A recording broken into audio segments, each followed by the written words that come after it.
7 o'clock. Thanks, Sean. Wow, that was good. Thank you, Sean. Welcome to Position Neutrality. We start every session of Position Neutrality with a prayer, and Wayne has agreed to do that for us tonight.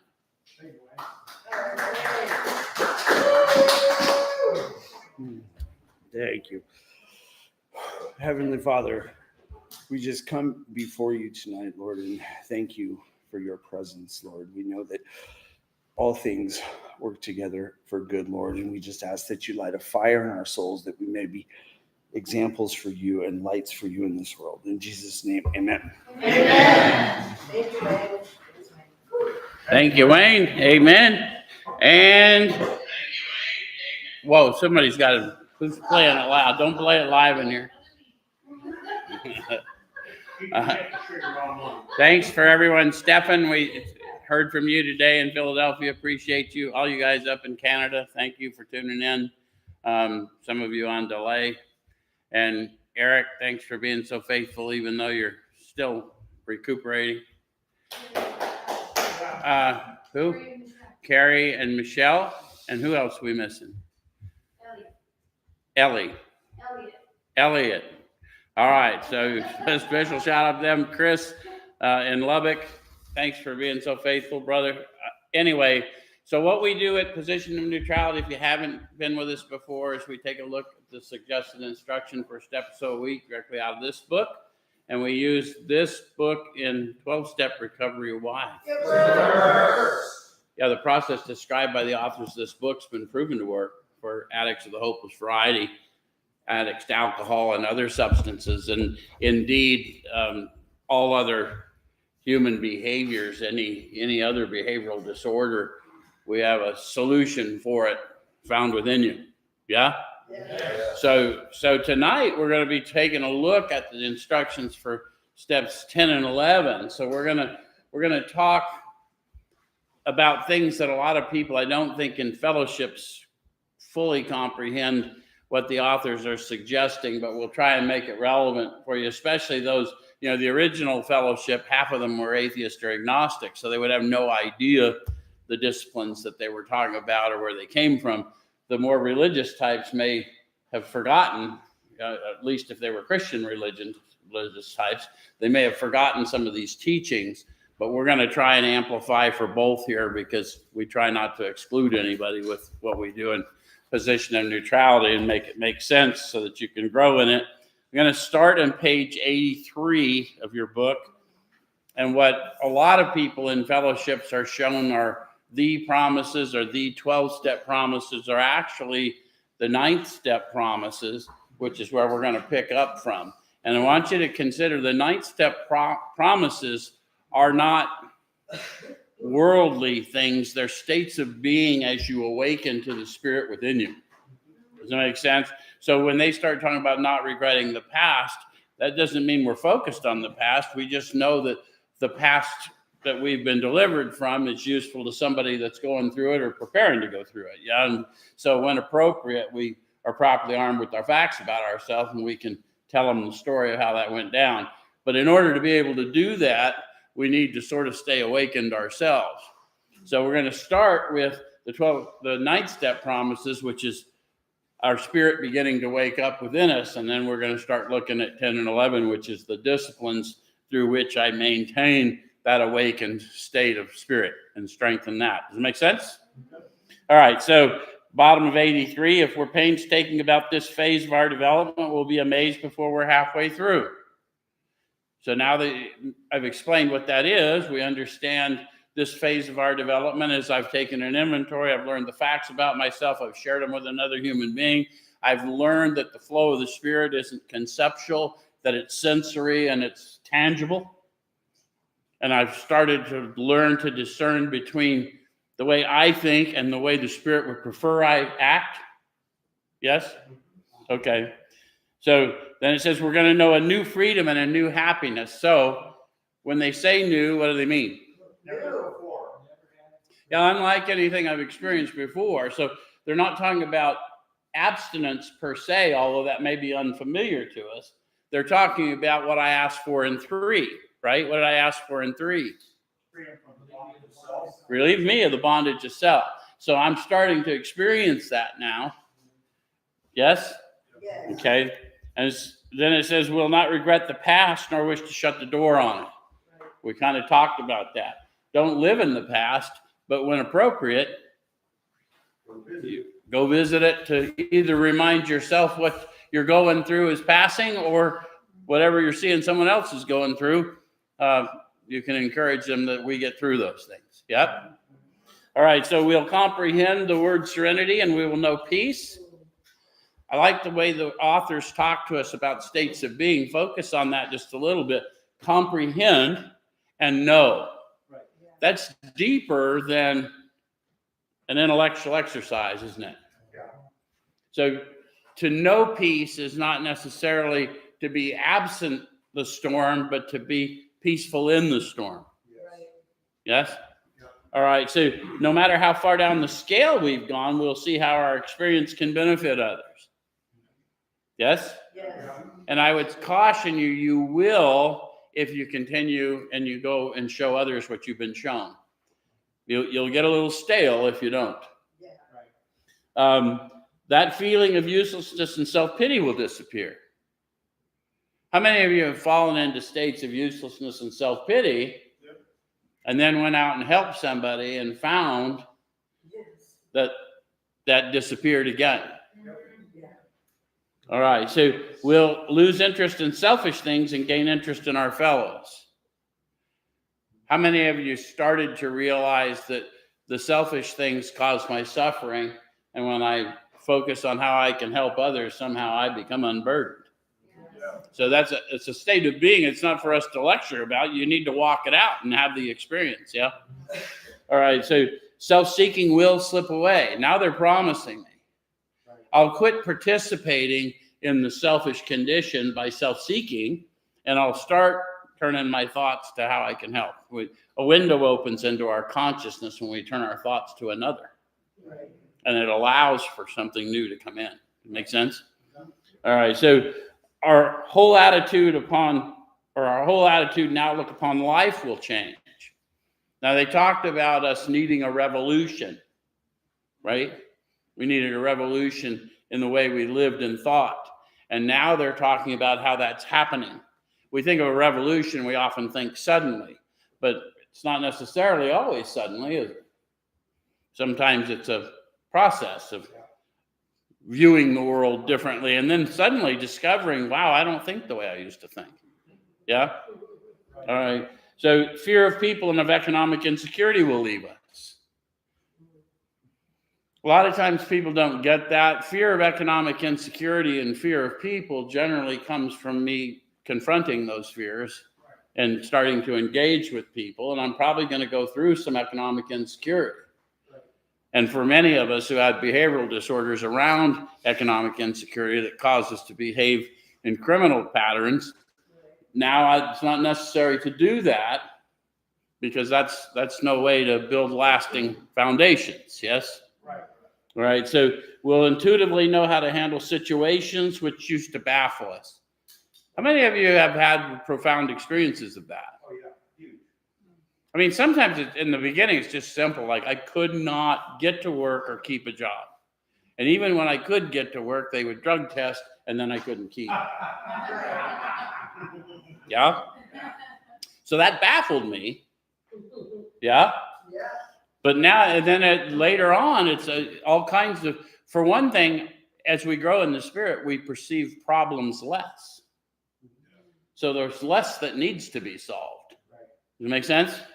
All right. So we'll suddenly realize that God is doing for us what we could not do for ourselves. How many of you have had a relapse and got stuck in the cycle, spree and remorse, and then suddenly that gorilla got off your back again as you started serving, and you realize I did everything I knew to do, and I could not get that out of my mind. It just all of a sudden it's gone.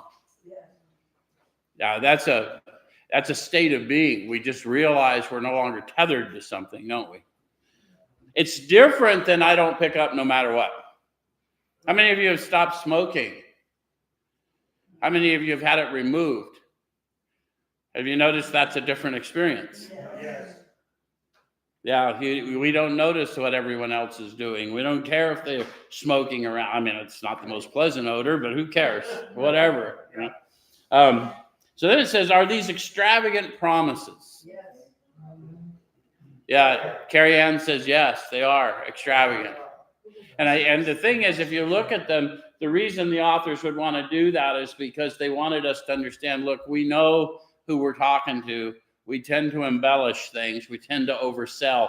They're trying to reassure us they're not overselling this. There's more and more and more, right? So it says, we think not. They're being fulfilled among us, sometimes quickly, sometimes slowly. And then they give us a promise. I don't know why it doesn't hang on any walls. They will always materialize if we work for them. So there's a promise and condition. If you're burdened by the world and your thoughts about your situation and you're doing the things suggested, they will always, these promises, that freedom, that free indeed state that we all crave will materialize. And this is not theories, these are facts from their experience, yes? So you see why you need to understand and you need to help others understand these are states of being. This isn't the new car. This isn't the dream job. This isn't the dream relationship. Those are all worldly things. These are otherworldly things. Yeah? All right. So then it says this thought brings us to step 10. So what thought? They'll always materialize if we work for them. And then they're going to tell us what that work looks like in awakening and serving. Yes? All right. So which suggests we continue to take personal inventory and continue to set right any new mistakes as we go along. So they said continue. So if I'm continuing, when did I start?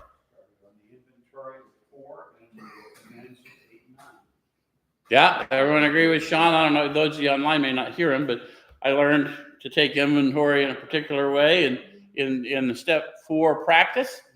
And then armed with the facts about myself, I was able to figure out what it was I needed to make amends for.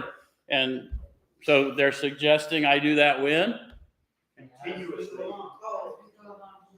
Continuously as we go along. That's why we want to encourage people. If you've been shown the steps as a workbook exercise, it is not a workbook exercise. I know it's a manner of living, and all these things fold into one another. They're all inclusive, not mutually exclusive. It's about waking up, right? Okay, so we vigorously commenced this way of living as we cleaned up the past. So if you've armed yourself with the facts about yourself and you've sorted out what you were willing to do, what you weren't yet willing to do, what you're praying for willingness to do, then you might as well go prove that you're willing and go do some of it. Make sense?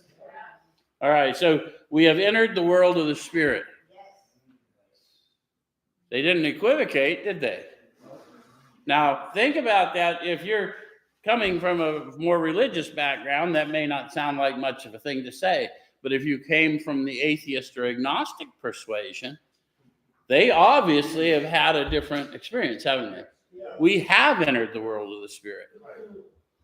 So then it says our next function is to grow in understanding and effectiveness. So what do they mean, understanding of what? Effectiveness at what?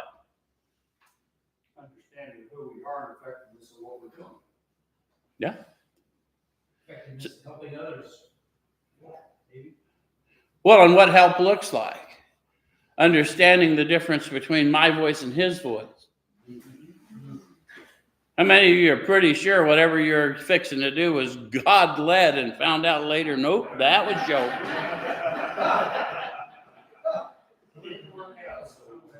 So I'm going to need to grow in what's up, right? And then be more effective at applying. Because what we're not supposed to do is we don't want to put our work on a service plane. If it's not going to be helpful, that's not what I'm going to do. I'm called to give to everyone who asks of me, but not necessarily what they ask of me if it's going to hinder their progress. Right? If what they really need is company and companionship and someone to unburden to, then me handing them $20 is probably not going to help.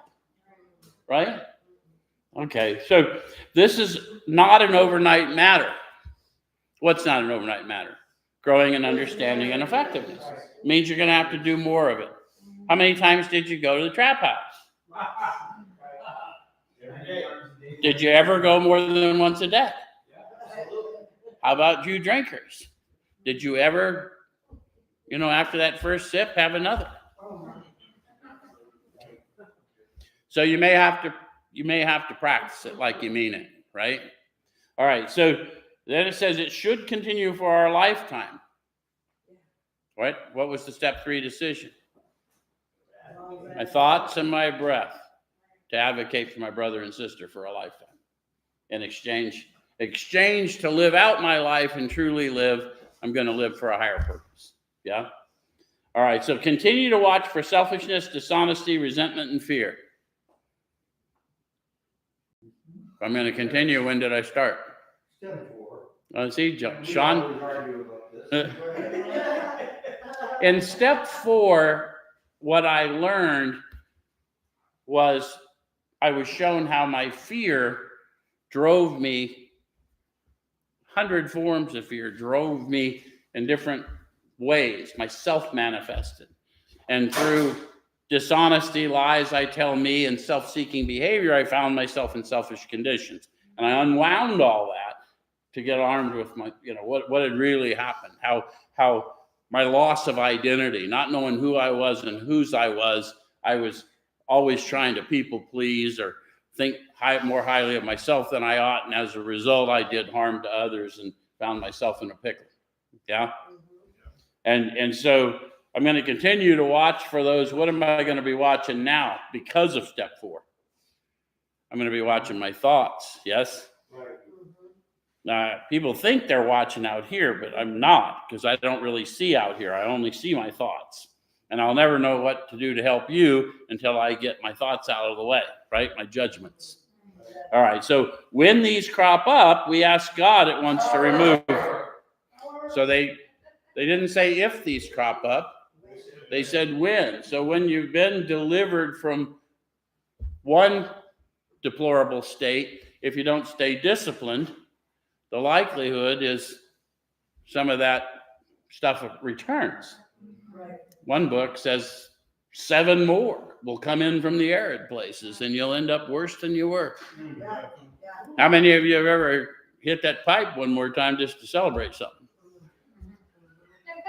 How many of you missed your get back to my sobriety date meeting?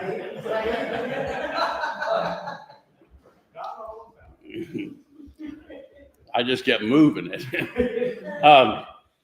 So it says we discuss them with someone immediately and make amends quickly. If we've harmed anyone, then we resolutely turn our thoughts to someone we can help. Remember, there's nothing in the step, the manner of living, that suggests I can help me, and I'm powerless. That's what I started. An admission of a condition I find myself in. And so if you don't like the idea of being powerless, that's fine. It's not required that you like the idea. But admitting it would be good if you're really struggling. And we're powerless over a lot more than we think. And the reality is that those are the disciplines I need to be walking in, those principles I practice in all my affairs: watch, ask, discuss, turn. That's what they're talking about in that little paragraph, right? And so that's why turning my thoughts to someone else opens me up to a new experience. Yeah? And so the one I can help is probably the one who's annoying me. That's what I'm trying to. Okay. And then it says love and tolerance of others is our code. So love what? Tolerate what? Love the alcoholic, tolerate Their behavior. Yeah. And in fact, it's wider even than the alcoholic, but love the people, love the principle, love the institution, tolerate, right? They wouldn't be there in authority over me at this minute if they weren't teaching me something, because I serve a power that makes sure I don't have any wasted moments anymore. Does it make sense? Yeah. Sometimes, what did the amends teach you? How many of you had court dates and fines and couldn't get a driver's license and couldn't get anybody have incarceration? Lost your liberty? Did any of you learn something from it? Yeah. Did the guy who went in come out different, or did he stay there and a new guy came out?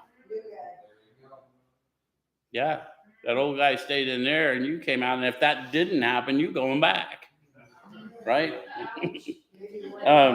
So, and we have ceased fighting anything or anyone, even alcohol. Yeah, that's powerful, isn't it? Wayne goes, whew. That's why I always want to encourage, if your plan is to not pick up no matter what, you're doing it wrong. You can do it any way you want, but that's not AA. It's been removed. It's a different experience. Okay? So, for by this time, sanity will have returned. What did they say insanity was? Taking a drink, knowing you're an alcoholic. The ability, serious lack of proportion, the ability to think straight. Yeah, Bill called it an appalling lack of proportion. Right. So how many of you had everything going all right again? You got your feet under you, and then you just burned it all down because you decided, what the heck? Yeah, so that would be an appalling lack of proportion, right? And then it says, we'll seldom be interested in liquor. If tempted, will recoil us from a hot flame. That's why I'm trying to encourage people that are hearing this. If you're not picking up no matter what, look, we're really, those of us that are delivered from it, I don't walk through the grocery store and avoid the liquor aisle. I don't care. I don't care if people are drinking around me. I don't care if they're smoking pot around me. Quite frankly, other than I don't like to be in those places, I don't care if they're slamming shit around me. Because I've had to go places where they were. I mean, I'm not going to linger there because it holds no interest to me, but I'm not tempted. And the very few times ever that I've been tempted to act in that way anyway, I have a natural reaction knowing who and what I am. That makes sense? Yeah. All right, so we react sanely and normally, and we will find that this has happened automatically.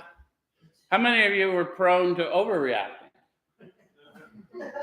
We did, yeah. How many of you also had a similar trait of underreacting in really desperate circumstances? So that's another way we know that sanity has returned, when we're responding a little more like the rest of the world expects us to.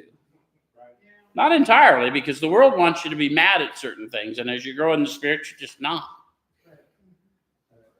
Anyway, so, and this, we will see that our new attitude toward liquor has been given us without any thought or effort on our part. It just comes. You see how they said in one sentence, and we often read past it, what I've been trying to tell you? If you're struggling with the idea of using, then we need to back you up a few steps and get you encountered. Because you're not spiritually fit. I don't care how long you've been sober. Does it make sense? I know lots of people have been sober lots of years that struggle. I don't know how they do it, and I really hate to see it, right? And they're sober, but they're acting out in all other kind of ways, and they hate themselves for it. It's awful. Anyway, so that's the miracle of it. We're not fighting it, neither are we avoiding temptation. See, I'm not going to be a good servant to deliver this power to those that desperately need it if I got to avoid situations where people like me tend to end up when we're in it. Right? And then it says, we feel as though we've been placed in a position of neutrality, safe and protected. Yeah, my friend Caesar reminded us this week that Paul speaks of the position of neutrality when he speaks of, I have learned the secret in all things, whether I'm in lack or in plenty. Yes? Yes. So that's a position of neutrality. I can do all things through him who strengthens me. Yes. Some of you are feeling that. Power. Yeah, there you go. All right, so we have not even sworn off. Instead, the problem has been removed. We've focused on that a lot tonight, so a lot of people we're trying to break some chains, right? Don't be tethered to the idea that abstinence is the ceiling. It's the absolute floor. In fact, it's a byproduct of what you're going to grow into. All right, so it does not exist for us. We're neither cocky nor are we afraid. So the fear is not driving me in the same way. Does it make sense? Yes.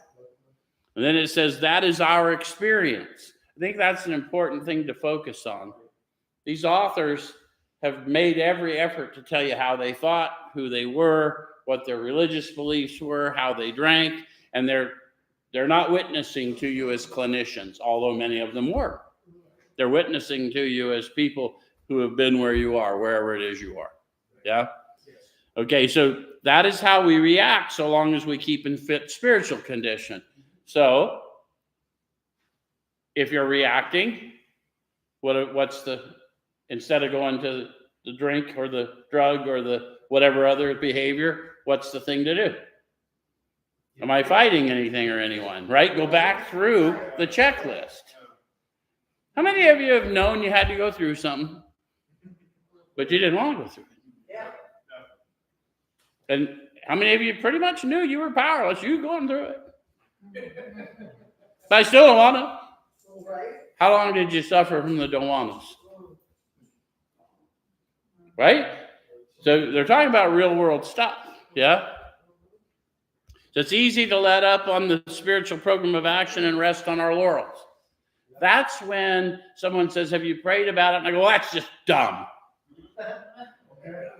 Oh, he could relieve you from all that mess, Joe, but he can't handle the route to work. He can't handle this silly little spat you're having with name it. I remember my sponsor told me years ago, I said, those stupid people at the cell phone company, they shut my phone off, and I know I paid that bill. That bill's wrong. He goes, well, you can be right, or you can be in communication, Joe.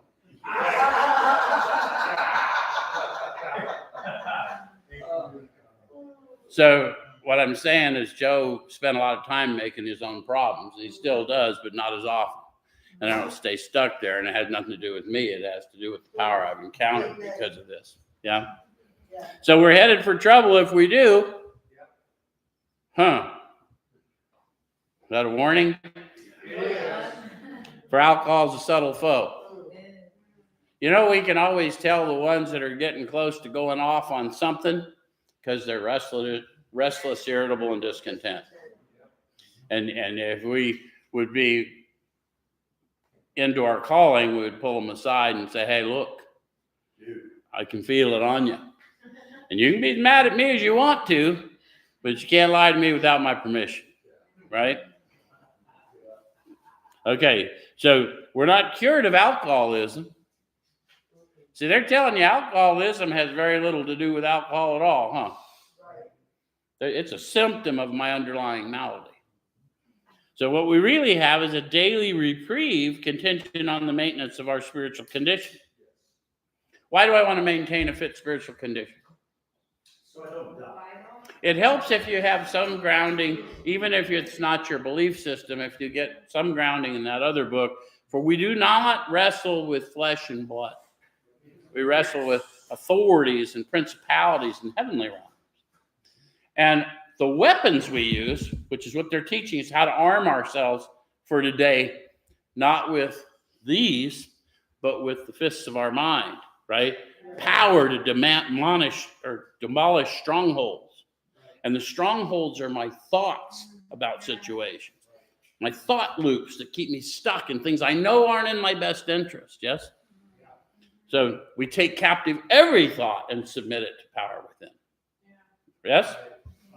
Okay, and I didn't just make that up, guys. That was written down a couple thousand years ago. Be quick to see where religious people are right. Not that they're right, but where they're right, because there's a lot of wisdom there. Yeah? So then it says, every day is a day we must carry the vision of God's will into our. Well, I forgot to mention to you, if you're just tuning in, when I say God, they say power, because what we're trying not to do is offend anybody who's not kind of grown into. When we speak of this power, we're talking about power found within every man, woman, and child. And it presents itself as power, peace, happiness, a sense of direction flowing into us. And so what we don't want to do is block our consciousness of that power in and on our lives. which is why we're going to unpack as we go along rather than drag that stuff along like we did for so much of our lives. Yeah? So every day is a day we must carry the vision of God's will into all of our activities. So which day? And which activities? And you guys newer to this, you're going to think it's silly, but you won't in time. Right? Every day, because it's always now. All of my activities, because I'm always his. Yes? Yes. And then it says, how can I best serve thee? Thy will, not mine, be done. The not mine's in parentheses, and I want you to pay attention to that. The authors did everything intentional. Why did they do that? Call attention to the fact that I do have a will apart from what God wills, but it has no power to change. I got to align my thinking with what is. I may be a change agent, but not kicking and screaming as an infant. I'm going to have to get on board with what is and then get my direction from within, not from circumstance. Does that make sense? So, and if you don't talk in King James language, you can drop the these and thous. He already knows how you talk. If every third word is a curse word, feel free. Whatever it takes. He may clean you up one day, he may not. Anyway, these are thoughts which must go with us constantly. When? Constantly. How many of you have noticed as you started growing in the Spirit and really were making the effort to be kind and serve that you do have attack thoughts that make you less useful? How many of you have been gifted with a little bit better job than you got in early recovery, and now you're supervising others? You're trying to hold them to a standard you would maintain for yourself, and found out other humans do things differently and at a different pace. How many of you found that getting yelled at doesn't motivate one to do all the things we want them to do? So it says we can exercise our willpower along this line all we wish. It's the proper use of the will. So if I'm thinking constantly, your will be done, then by all means, I can walk into it. I can exercise my willpower. Does that make sense? Because I can assume I asked for it and it's there. Yeah? Learning to walk in faith, the manner of living. Does it make sense? And by the time you awaken, I'll show you by the end of this, the not mine will be gone. That makes sense? That'll go away. The idea that there's a will apart from God's will that can have any power. Yeah? All right, so much has already been said about receiving strength, inspiration, and direction from him who has all knowledge and power. So think about what they're witnessing to you. These, half of them atheists or agnostics in the beginning, and now acknowledging that this power, this well within them, has all knowledge and power. So what does that mean? How much do I have?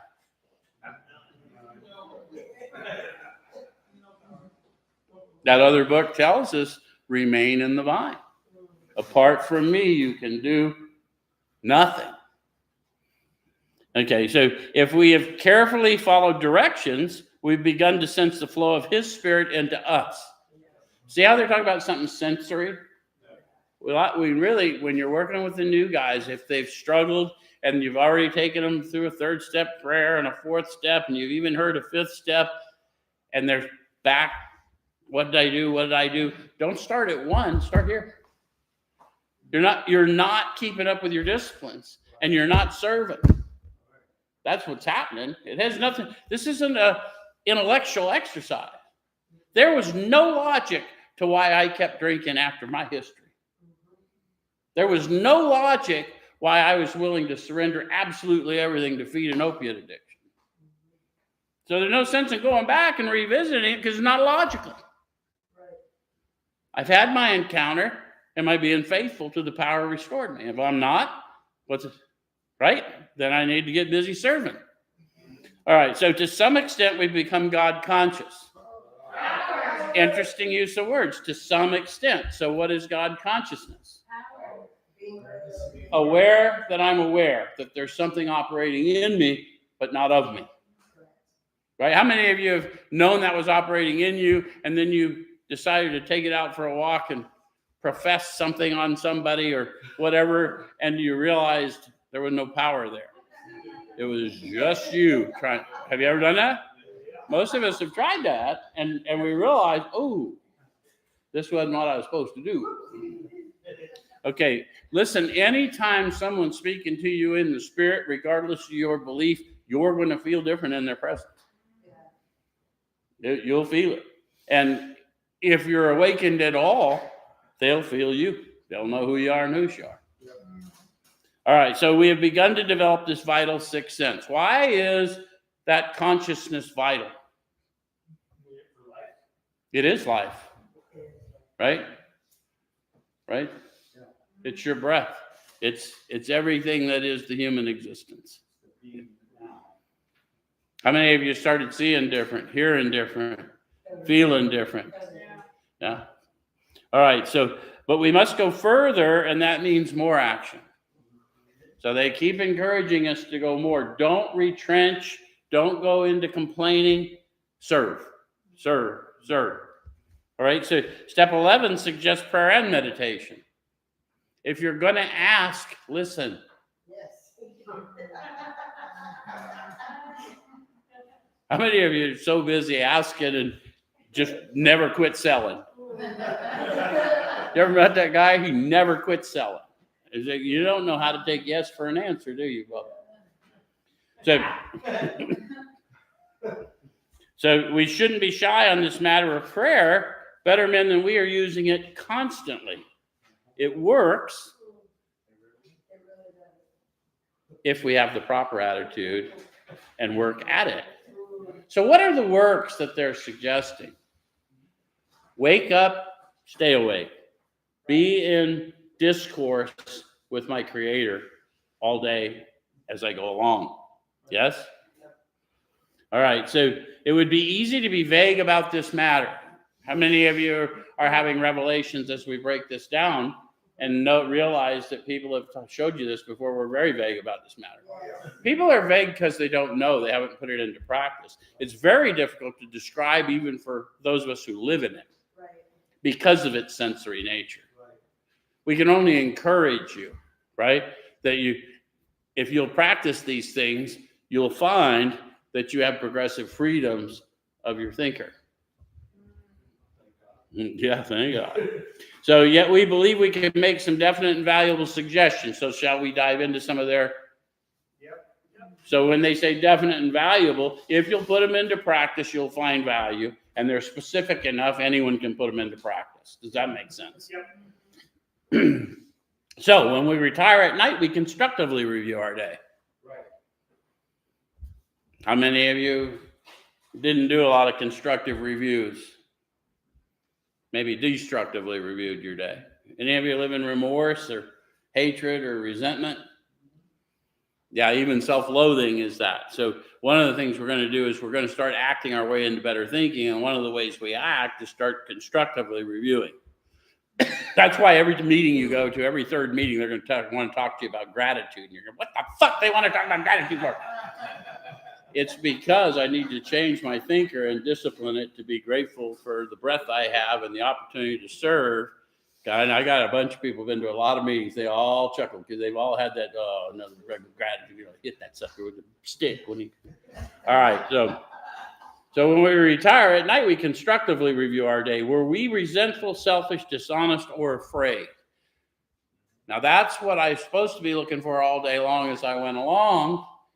But now I'm getting ready to stop, and I realized maybe I didn't keep up. Any of you? The authors told us over and over, hey, we're not saints. The point is we're willing to grow. And the way you grow is you get your rest by unburdening before you lay down, acknowledge that you could have done better, and some things you did fine, and usually when it went really well, you weren't thinking of you at all. And then you can have honest prayers, yes? So it says, do we owe an apology? Sometimes you might, you may not. It may just be in your thought life, right? This is a time, if you're sponsoring somebody and they're really doing okay, they'll gloss over a lot of this stuff, and that's why they'll be in their struggles. They're not in their disciplines. They haven't internalized it. So you guys that are working with guys that have been at it a little while and you're starting to see them fall off, I mean, pay attention. They're not in their disciplines. And walk them back through their disciplines. It's okay. If they don't want to, they don't have to. But one of the things is if you get in discipline and you start living this way, no one will have to coach you. But you may not know it until you've tried to do some stuff, right? All right, so have we kept something to ourselves which should be discussed with another person at once? That little sentence is why I always recommend, if you're working with people and you get them to this point, have them call you every day for 30 days and do a review and teach them how to do a constructive review, not a destructive review, right? And they'll either call you every day for 30 days or they won't make anywhere near that. But either way, if you know you got one calling, you'll be ready to have yours to share. It's true. It's true. So, were we kind and loving toward all? That's a question I asked me. And a lot of times I got the new guy and I said, kind and loving toward all? Yep, kind and loving. Yep, that's me. And I'm like, okay, and your thoughts? Oh, yeah, ouch, exactly. Okay, so we got work to do, right? This isn't always about how I act. It's always about how I think. I'll realize that I'm acting better than I think.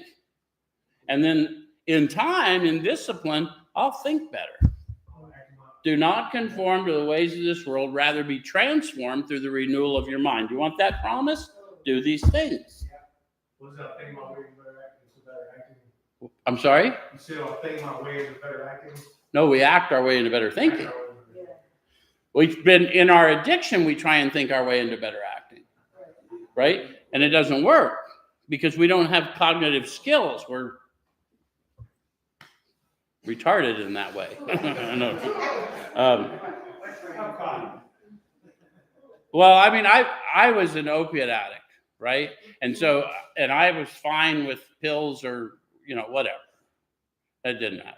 So I'd go to an AA meeting and someone would say, now, when you take your medicine, you just take it exactly as directed and you'll be fine. And what they don't understand about the likes of me is every bottle of liquor I ever polished off said, drink responsibly. Now, I either had a different definition of that. Right. So when I get a pain pill prescription, take it as the doctor directed. It says PRN, as needed. So all I'm trying to say is be careful who you talk to in your audience, because if you don't have this lived experience, someone told me one time, I'll hold your prescription for you, Joe. And I said, I wouldn't want you to do that, because I would slit your throat and take it in the middle of the night. Make sure I didn't step in your blood, because I don't want to get caught. And I have grown to like you. So some of you people think I'm kidding, and some of you have known me long enough to know, no, he's not. Were we thinking of ourselves most of the time? How many of you have learned that when I'm stuck in me, that life does not go well? Yes. Life gets really small really fast, yeah? So, or were we thinking of what we could do for others? How many of you have learned that's the escape? Turn your thoughts to others, a window opens to your consciousness and new power flows in every time. Watch, ask, discuss, turn. And then it says of what we could pack into the stream of life. It isn't about what I can take from this situation. It's what am I getting from this situation? And if I don't think I'm getting anything at all, then am I at least growing spiritually enough to not share that experience with whoever it is I'm spending time with? You ever just told people how boring they were? Did you notice they didn't appreciate it? It was what Clancy gave the whole story that one time about he saved up the thing to tell people that he was boring, or he said he was boring. The guy said, "You're boring. You're bored because you're boring." Right, yeah. Right? You're kind of a boring guy. Yeah. Yeah. So, but we must be careful not to drift into worry, remorse, or morbid reflection, for that would diminish our usefulness to others. So now you guys that are into self-harm, that you guys that are into punishing yourselves in various ways, the euphoria you get from that kind of stuff becomes an obsession. For those of you guys that are driven by rage, you start to get your fix from allowing yourself to rage. Yes? So and then those of us that are just self-pity addicts, that I can justify anything as long as I know it's not my fault. That's the morbid reflection. Does that make sense? I meet two types of people when I get through an inventory. The ones who say, yep, selfish, that's me. And the ones that tell me, no, I'm always thinking of others. I'm the most selfless individual I know. Let me tell you how selfless I am. Look, I got a photo album of me being selfless. Go, we need to do the inventory and make a decision later, okay?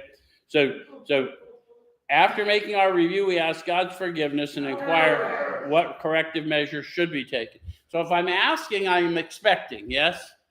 And those of you that don't understand, if you're coming from a place where you don't like the word God, I'm asking for divine forgiveness, because human forgiveness is not divine forgiveness. I hear people say, I need to forgive myself. No, you don't. You need to believe in the one he sent. There's been a transaction made for you down through the ages. He traded your sin for his righteousness. So all you need to do is wake up in it. Does it make sense? So on awakening, let us think about the 24 hours ahead. Now, wait a minute. They said, ask what corrective measures should be taken, and then they took me right to on awakening. Why did that happen? Any of you ever get a download in your sleep and you realized if you didn't do something with that idea right away, it would go away? Or you ever had the experience, well, that was brilliant. I'm going to just go pee, and then I'm going to write that down. And the minute you get up and do that, it's gone. Huh? How many of you have gotten revelation in the dream state? A lot of time. And we don't even know that's what it is, right? All right, so we consider our plans for the day before we begin. So before we begin what? Yeah, don't plan without knowledge, right? All knowledge and power, right? All right, so we ask God to direct our thinking, especially asking that it be divorced from self-pity, dishonest, or self-seeking motives. Character defects. Or just unhealthy, limiting thoughts. I mean, there are defects basically when I'm not learning to discern them, right? But those are specific. Mm-hmm. Gotcha. Well, the dishonesty I got to worry about is the lie I tell me. I can't lie to you until I've first lied to me. Because I've determined that you can't handle the truth, or I can't handle you knowing the truth, or something. Okay, so under these conditions, we can employ our mental faculties with assurance. So what does it mean that I can employ my mental faculties with assurance? You trust your own thinking. Yeah, in fact, I should be thinking more, right? Now that sanity's been restored, I need to consider, yes? Yes. So you notice if you go into old AA halls anywhere in the country, anywhere in the world, there's going to be a sign on the wall somewhere that says, think, think, think. They want you to wake up first, but then, does it make sense? Yeah. All right. So it says, after all, God gave us brains to use. So our thought life, which is how we live out our entire life, folks, we're spiritual beings on a human journey. So we live out our whole life in our thought life. And so if I can make the highway of my thoughts straight, then my roads are straight. Does that make sense? Yes. So it says our thought life will be placed on a much higher plane when our thinking is cleared of wrong motives. So how did I clear of wrong motives? Ask God to direct my Direct my thinking, especially that it be divorced to self-pity, dishonest, or self-seeking motives. You don't have to be particularly religious to say that. And you don't have to wait till the end of the day. Every time you go into a situation that you know you sometimes find yourself annoyed there, start saying that to yourself. Any of you go into situations where you know you're going to meet people and they're going to be annoying? You guys, you young mothers that are raising kids and you know that they're being kids, but you want them to act like 20-year-olds right now because I'm doing something, right? So I'm going to need that. If you're the person that goes in the grocery store and still has a tractor beam to the liquor cabinet, then walk through there in this prayer. Because you can't serve and live under the bush, right? Okay, so in thinking about our day, we may face indecision. Any of you ever had that happen? Okay, so notice how they said this would be specific. So there's really good instruction here. So we may not be able to determine which course to take. So they first said indecision, then they told you what that looked like. I don't know. I've got all these options, and I don't know which one to take. Yes? It says here, where? At the intersection of where do I go? Yes? We ask God for inspiration. Now, that's not just God inspire me, but they tell me how it's going to come to me. So I ask expecting, and it comes to me as an intuitive thought or decision. Does that make sense? Yes. And then it says we relax and take it easy. Why? Because he's in charge. The meditating part of it. Sometimes we're so anxious to move in the direction we've already predetermined that we're asking as a box to check. And sometimes the answer we get is not what we were hoping for. And nonetheless, it's the right answer. Have you ever got the right answer and then thought you needed to go back in? We revised that.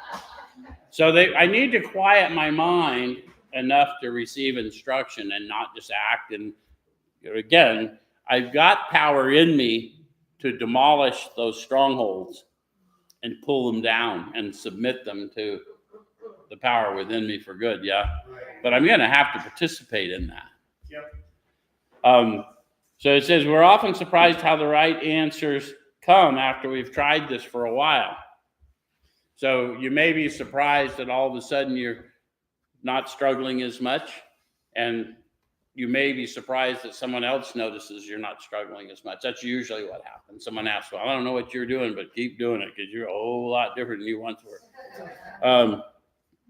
What used to be the hunch or the occasional inspiration gradually becomes a working part of the mind.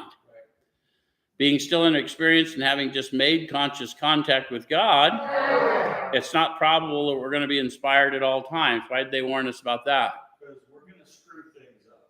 Yeah, and we're not always we're going to feel like we're left out. You know, why have you forsaken me? It's going to happen. That's why we got promises, right?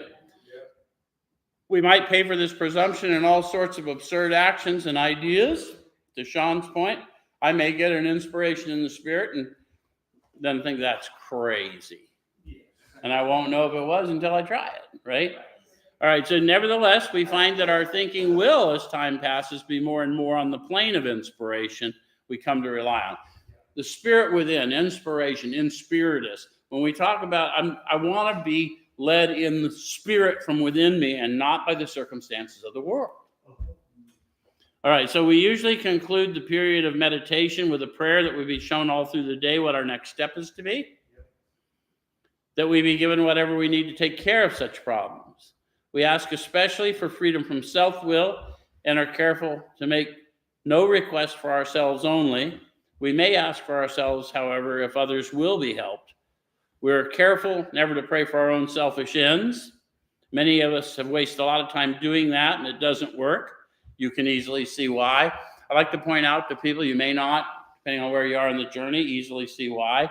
But a lot of things I didn't want to do, when I did do them, it empowered me. My guilt, shame, and remorse were removed when I found out I actually could do things I didn't want to do. Does that make sense? Yeah. So if circumstances warrant, we ask our wives or friends to join us in morning meditation. If we belong to a religious denomination which requires a definite morning devotion, we attend to that also. If not members of religious bodies, we sometimes select and memorize a few set prayers which emphasize the principles we've been discussing. Those of you that have gotten all of your spirituality in 12-step rooms, you probably got little 3rd-step prayers, 7-step prayers, right? Okay, so there are many helpful books also. Suggestions about these may be obtained from one's priest, minister, or rabbi. So they're focusing you on, be quick to see where religious people are right. See if you can align your experience with what they're talking about. Be quick to see where religious people are right. Make use of what they offer. And you now have the power to think for yourself, but that means you're going to have to read for yourself. Does it make sense? Don't let someone else tell you what that book says any more than don't let me tell you what this book says. You get mesmerized and you get lazy, and then you just let old Joe tell you what the book says. Well, then you've given old Joe power to think for you. I wouldn't. I don't think for Joe without checking with the boss, dude. So as we go through the day, we pause when agitated or doubtful. So now they're getting specific again. Okay, so, and when they talk about agitated, guys, it's not just angry. As you grow in the Spirit, you're going to find opportunities to serve, and you're going to have to pay attention to the stirring within you, because you'll see people that you're supposed to go tie up with to show patience, love, kindness, tolerance, whatever. Yeah. All right. So we constantly remind ourselves that we're no longer running the show, humbly saying to ourselves many times each day, "Thy will be done." Notice the "not mine's" gone. In an awakened state, I know there is no will apart from God. At least none that can prevail, right? We are then in much less danger of excitement, fear, anger, worry, self-pity, or foolish decisions. So, if that's happening, what does that mean? I'm probably living at least a certain amount of time in a life of acceptance of things as they are, and trying to be see what I can pack in rather than get out. Yes? And it says we become much more efficient. How many of you found you had more time in your day because you weren't fighting with every little thing you had to do? Yep. So we do not tire so easily, for we're not burning up energy foolishly as we did when we were trying to arrange life to suit ourselves. It works. It really does. Another promise that ought to be hung on the wall. Right? You want to get awake and stay awake. If you're struggling with your thinker, it's because you're lacking discipline in your prayer and meditation. And not going to a room and banging a gong, that's fine if you want to do it. But that's not what this is. This is about walking in the world with these eyes open. All right, so we alcoholics are undisciplined. So we let God discipline us in the simple way we've just outlined. I'm going to get told no. I'm going to get told not yet. I'm going to be told not that way. I'm going to be told, I know that's what you think it looks like, but that's not what it looks like. I'm going to get told all of that in the Spirit. And the longer I cling to how I think it should be instead of get on board with what is, that's precisely how long I suffer. All right, so, but that's not all. There's action and more action. See, I don't have to stay stuck in prayer and meditation. Its sole purpose is my GPS to go find people I can help. And then it says the next chapter is entirely devoted to step 12, which is why they put the steps in order. Interesting. All right, thanks much.